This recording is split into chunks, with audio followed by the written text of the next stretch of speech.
File 4.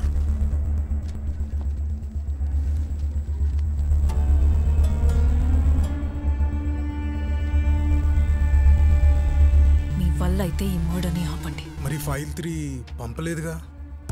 స్వప్నని murder చేస్తూ red హ్యాండెడ్గా దొరికాక ఏమని చెప్పి పంపిస్తాడు? అందుకే చేయబోయేది పంపాడు. మేడం ఇప్పుడు ఏం చేయబోతున్నాం మేడం?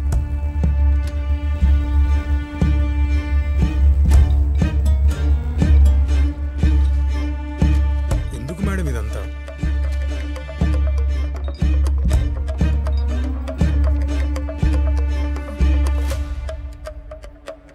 హతీగఢ్.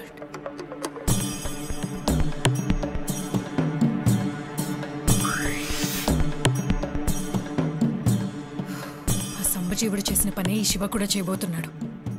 ఆపాలి. శ్రీకర్ రెడీనా? Ready madam.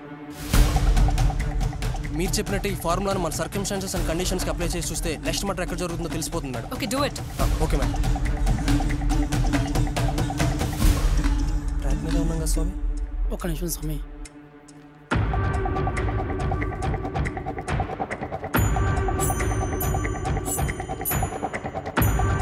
మేడం ఈ మ్యాథమెటికల్ ఫార్ములాతో మర్డర్ మిస్టరీ ఎలా సాల్వ్ చేస్తారు మేడం? ప్రీ ప్లాన్ మర్డర్ కోకయ్యా, ఛాన్సెస్ ఉన్నాయి. ఫైల్ పంపే టైంకి వాడు నెక్స్ట్ మర్డర్ ఎక్కడ చేయాలో ఆల్రెడీ ఫిక్స్ అయి ఉంటాడు.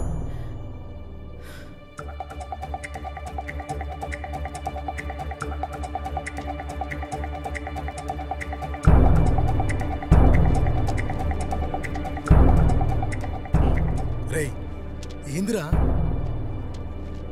బాబాయ్ 1970 యూఎస్లో ఇలానే ఒక కిల్లర్ ఒకరి తర్వాత ఒకరిని చంపుతూ ఉంటే పోలీసులకి ఏమర్థం కాక కాన్ రోస్మో అని ఒక క్రిమినాలజిస్ట్ దగ్గరికి వెళ్తే ఒక మ్యాథమెటికల్ ఫార్ములాతో నెక్స్ట్ ఆ కిల్లర్ ఎక్కడ క్రైమ్ చేస్తున్నాడో కనుక్కుని పట్టుకున్నారట.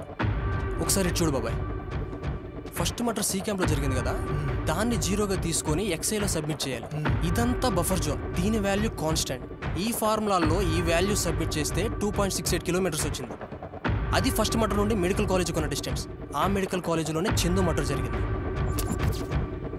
ఆ రెండో మటర్ దగ్గర వచ్చిన డిస్టెన్స్ని ఎక్స్ఎన్గా తీసుకొని మళ్ళీ ఈ ఫార్ములాల్లో సబ్మిట్ చేస్తే మూడో మటర్ స్వప్నం ఉంది కదా, అది మ్యాచ్ అయిందంటే నాలుగో మటర్ ఖచ్చితంగా ఎక్కడ జరగబోతుందో తెలిసిపోతుంది.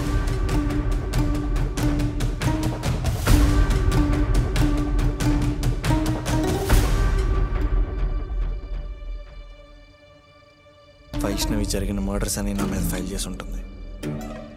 ఈ మర్డర్ కేసుల నుంచి బయటికి రావాలంటే ఆర్కియాలజీ అశోక్ చెప్పిన కిల్లర్ని పట్టుకోవాలి. ఇందులో ఉన్న మూడో భాగం రాలేదంటే ఖచ్చితంగా ఇంకో మర్డర్ చేస్తాడు. అది కూడా నా చుట్టూ ఉన్న వాళ్ళని. ఎవరిని?